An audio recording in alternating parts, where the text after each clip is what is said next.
Saudara, hampir 1 bulan kampanye pemilu 2024 berjalan. Nah, selama masa kampanye, ketiga pasangan calon telah menyampaikan janji-janji dan juga program apa saja yang akan mereka usung. Ada dari program sosial hingga program ekonomi. Ketiganya juga telah menyampaikan target apa saja yang akan dicapai jika nanti terpilih menjadi pemimpin Indonesia. Dari ketiga pasangan calon, target angka yang secara gamblang dan mereka declare adalah target pertumbuhan ekonomi. Kami tampilkan, saudara, untuk Anda. Jadi ini adalah target dari calon atau pasangan calon nomor urut 1, Anies Baswedan Muhaimin Iskandar, pertumbuhan ekonominya di 5,5 sampai 6,5%. Prabowo Subianto, Gibran Rakabuming Raka targetnya 6-7%, dan Ganjar Pranowo, Mahfud MD target pertumbuhannya ada di 7%. Kami gambarkan, saudara, apakah target-target ini sesuai, realistis atau ambisius. Jadi kalau di triwulan 3 tahun ini PDB Indonesia ada di angka 4,94%, bahkan di bawah 5% ya. Ini angkanya secara tahunan turun memang dibandingkan dengan kalau dibandingkan dengan bulan sebelumnya, yaitu 5,17%. Sementara ada gambaran lain, yaitu Bank Dunia secara global ini memproyeksi akan ada risiko penurunan pertumbuhan ekonomi Indonesia di 2024 dan juga 2025 menjadi 4,9%. Lagi-lagi proyeksinya ada di bawah 5%. Kenapa? Karena ada beberapa faktor yang membebani, misalnya pelemahan harga komoditas, lalu juga perlambatan ekonomi secara global. Tapi sebenarnya pemerintah di tahun ini sudah menyampaikan rencana pembangunan jangka panjang nasional 2045, di mana dalam RPJPN 2045 pemerintah sebenarnya menargetkan rata-rata pertumbuhan ekonomi itu di angka 6-7%. Jadi sejalan ya kalau dilihat dari target yang disampaikan oleh ketiga pasangan calon. Supaya apa? Supaya Indonesia terlepas dari middle income trap. Itu yang ada di RPJPN 2045. Nah, kami juga coba rangkumkan untuk Anda, saudara. Ini mungkin pemanasan, nanti sebelum debat Anda tahu visi misi dari ketiga pasangan calon. Kami pilih visi misi yang berhubungan dengan ekonomi. Jadi sesuai dengan topik debat malam ini. Kami mulai dengan pasangan nomor urut 1. Ini adalah 3 dari 8 misi yang dimiliki oleh pasangan Amin. Yang pertama ini memastikan ketersediaan kebutuhan bahan pokok, lalu juga biaya hidup murah, energi murah melalui kemandirian pangan, ketahanan energi dan juga kedaulatan air. Yang kedua, mengentaskan kemiskinan melalui kesempatan berusaha, menciptakan lapangan kerja, upah berkeadilan, dan juga yang terakhir, mewujudkan keadilan ekologis berkelanjutan untuk generasi mendatang. Tidak hanya misi ini, beberapa program yang sudah beberapa kali disampaikan oleh Amin juga adalah melanjutkan hilirisasi, lalu menekan rasio utang dan meningkatkan rasio pajak. Ini dari pasangan nomor urut 1. Kita geser ke paslon nomor urut 2, Prabowo Gibran, yang juga sama-sama memiliki 8 misi. 3 diantaranya yang berkaitan dengan ekonomi adalah yang pertama, meningkatkan lapangan kerja berkualitas, mendorong kewirausahaan, mengembangkan industri kreatif, dan mengembangkan infrastruktur. Tidak hanya itu, pasangan nomor urut 2 ini juga mengusung ekonomi hijau dan biru. Misi kedua adalah memperkuat SDM, teknologi, kesehatan, hingga pemuda dan penyandang disabilitas. Sementara yang ketiga, misinya adalah melanjutkan hilirisasi dan juga industrialisasi untuk meningkatkan nilai tambah dalam negeri. Pasangan ini juga punya beberapa program, saudara, seperti mendirikan Badan Penerimaan Negara yang baru dan akan menaikkan tax ratio. Oke, kita lihat visi misi pasangan calon nomor urut 3, Ganjar Pranowo dan juga Mahfud MD, yang ternyata juga sama punya 8 misi. Jadi ketiga pasangan ini sama-sama punya 8 misi. Ini 3 yang kami ambil untuk Anda, saudara. Yang pertama, mempercepat perwujudan ekonomi atau lingkungan hidup yang berkelanjutan melalui ekonomi hijau dan biru. Jadi mirip ya dengan misi dari pasangan nomor urut 2 tadi. Yang kedua adalah mempercepat pembangunan sistem digital nasional, dan yang ketiga misinya adalah mempercepat pemerataan pembangunan ekonomi. Pasangan nomor urut 3 juga punya beberapa program dan juga target seperti alokasi kredit perbankan. Nanti targetnya 35% akan disampaikan untuk UMKM, lalu memprioritaskan industrialisasi 5.0 dan kembali melanjutkan program hilirisasi. Jadi kalau tadi Anda simak dari misi dan juga beberapa program yang disampaikan, ada kesamaan dari ketiganya yaitu melanjutkan program hilirisasi yang sudah dilakukan oleh pemerintahan saat ini. Nah, pertanyaannya nih, dari tadi kami juga sudah sampaikan target pertumbuhan ekonomi yang disampaikan oleh ketiga pasangan calon. Tidak ada jaminan tahun depan atau tahun-tahun berikutnya ekonomi Indonesia ini akan baik-baik saja di saat kondisi ekonomi global seperti Amerika dan Tiongkok melambat. Mulai dari ekonomi kerakyatan hingga infrastruktur akan jadi bahasan debat para cawapres hari ini. Nah, kira-kira apa yang harus jadi perhatian masyarakat nanti malam? Pagi ini kami sudah bersama Wakil Direktur Indef Eko Listianto. Mas Eko, selamat pagi.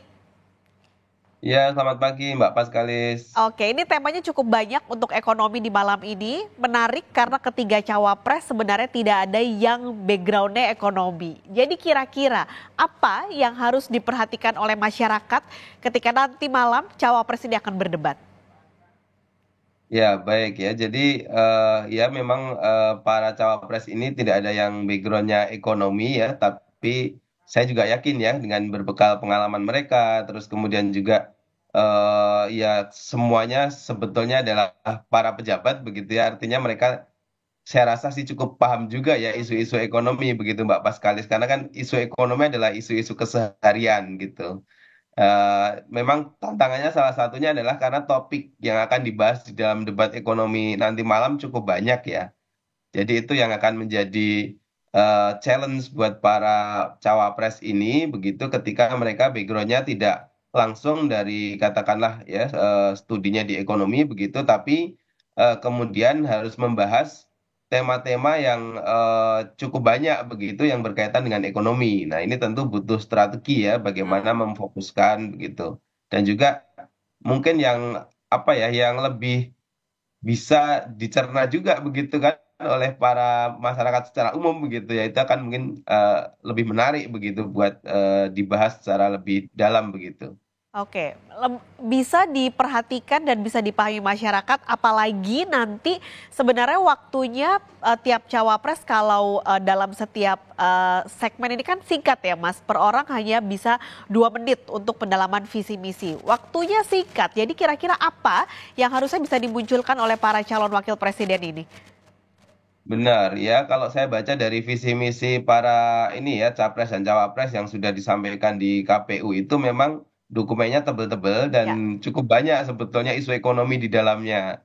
Nah, ini dengan limitasi waktu yang ada tentu harus pandai-pandai nih ya mengelola waktu yang ada untuk bisa menyampaikan program-programnya secara lebih detail, lebih juga bisa dicerna begitu. Ini yang tantangan yang tidak ringan menurut saya karena kalau kita lihat dari dokumennya itu panjang-panjang, idenya juga banyak. Nah, ini kan harusnya ada ya nanti apa yang perlu difokuskan begitu dari masing-masing ide itu sehingga kita ya sebagai publik begitu masyarakat yang melihat itu bisa juga nanti kemudian oh ini loh maksudnya kebijakan A kebijakan B yang ditawarkan ya kepada para calon-calon pemilih ini nanti begitu. Yang juga kami soroti adalah soal target yang ketiganya ini secara jelas menyampaikan target pertumbuhan ekonomi, Mas Eko. Pasangan nomor urut 1 5 sampai 6,5%, pasangan nomor urut 2 6%, pasangan nomor urut 3 ini 7%. Menurut Mas Eko, dari kacamata Mas Eko, ini realistis nggak sih dengan target-target yang disampaikan oleh ketiga pasangan calon? Ya, kalau dilihat sebetulnya kan ini range-nya ini tidak jauh beda antara satu pasangan calon dengan pasangan calon yang lain ya untuk target pertumbuhan ekonomi. Dan disampaikan di semua dokumen secara eksplisit begitu. Artinya memang ada angka kuantitatif yang mau dicapai. Tapi kalau kita lihat ya ini memang butuh ekstra keras ya untuk bisa katakanlah mencapai target tadi antara 5 sampai 7% tadi gitu atau katakanlah kalau mereka nanti bicara soal pertumbuhan ekonomi 6% 7% maka harus ada begitu tawaran gagasan yang kira-kira ya tidak seperti yang ada sekarang ya, hanya istilahnya business as usual atau hanya 5%-an gitu. Jadi kalau cara-caranya adalah hanya seperti yang terjadi pada saat ini ya nanti hasilnya akan tumbuh hanya 5% seperti yang sudah-sudah ini begitu. Jadi ketika menawarkan target yang lebih tinggi ya 6% atau 7% itu harusnya ada cara-cara yang berbeda atau cara-cara yang lebih inovatif begitu untuk mencapai target pertumbuhan yang jauh lebih tinggi begitu. Karena ini penting sekali begitu bagaimana mengeksplorasi dan kemudian juga bahkan kalau perlu ada contoh konkretnya begitu memastikan Hmm. bahwa nanti kalau mau mencapai 6% 7% itu memang caranya tidak sama atau katakanlah caranya tidak hanya mengulang dari apa yang sudah dilakukan oleh pemerintah yang saat ini begitu. Oke, ada gebrakan-gebrakan untuk bisa mencapai target yang mereka sampaikan yang cukup tinggi. Tapi ketiga pasangan calon ini juga punya program yang menyangkut soal pajak, Mas Eko. Apakah artinya dengan target yang ditentukan tadi di atas 5% semua, lalu juga ada program yang menyangkut pada pajak, apakah artinya ketiga pasangan calon ini juga melirik pajak untuk mungkin kerja keras lagi untuk pembangunan? Ya, jadi kalau pandangan saya begini, kalau Hmm. kemudian arahnya untuk bisa mencapai 6% 7% adalah dengan mencoba untuk meningkatkan pajak ya, katakanlah setinggi-tingginya gitu ya, mencapai itu. Nah, ini juga akan jadi problem di satu sisi. Kenapa? Karena sektor swasta nanti jadinya takut begitu. Kenapa? Pajaknya tinggi sekali ya, tidak kompetitif ya mereka juga tidak akan mau ekspansi begitu. Justru yang terjadi bisa sebaliknya. Jadi apa yang dia harus dilakukan memang harus balancing gitu ya. Oke, ada target pajak yang sangat penting yang dimana memang tax ratio kita sekarang hanya 10%-an. Idealnya itu kita seharusnya sudah 15%-an begitu. Jadi ada gap yang harus dikejar, tapi di sisi lain pertumbuhan ekonomi kita itu sebetulnya penopang utamanya atau faktor pendorong utamanya sektor swasta. Nah, sektor swasta itu kalau pajaknya terlalu tinggi, nggak mau ini ekspansi gitu Mbak Paskalis ya. Ya. Jadi mereka harus balance gitu dan cara membalancingnya itu harus clear ya nanti di dalam debat ekonomi ini gitu. Karena kalau nggak clear kan nanti bisa saja menjadi sinyal sentimen negatif bagi para calon-calon investor, calon-calon ini ya dunia usaha begitu kan. Tapi di sisi lain kalau kemudian pajaknya segitu-gitu aja tapi semuanya mau katakanlah dibiayai oleh APBN kan nggak mungkin juga begitu. Jadi inilah apa ya istilahnya ya tantangannya begitu ya untuk bisa memastikan balancing itu terjadi begitu ya. Dan ini juga harus disampaikan nanti di debat tentunya.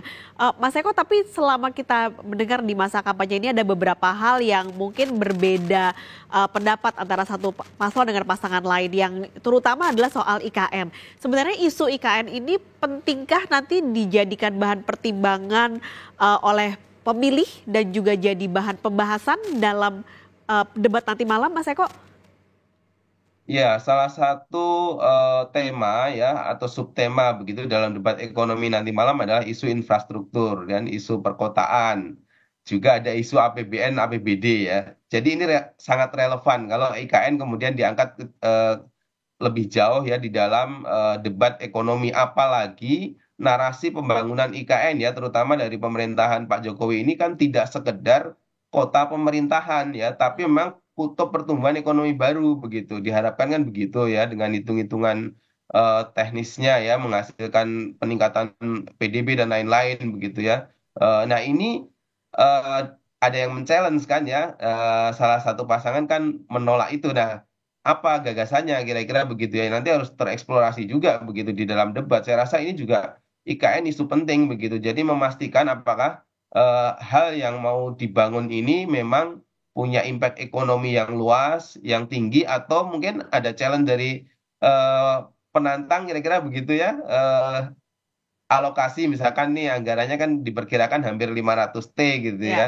Itu kira-kira kalau dipakai untuk yang lain ekonominya akan bergerak seperti apa gitu. Jadi opsi-opsi itu menurut saya sih mungkin ya apa memungkinkan begitu untuk ditawarkan kepada para calon pemilih begitu. Oke, jadi memang masyarakat malam ini diharapkan bisa menyaksikan sekali lagi apa saja gagasan-gagasan yang akan disampaikan ketiga cawapres malam ini dalam debat perdana cawapres. Dan tadi juga Mas Eko sudah memberi gambaran apa saja yang harus diperhatikan dari isu-isu pada malam hari ini. Mas Eko, terima kasih untuk pandangannya pagi ini di Kompas Bisnis. Sampai ketemu lagi Mas Eko, sehat selalu.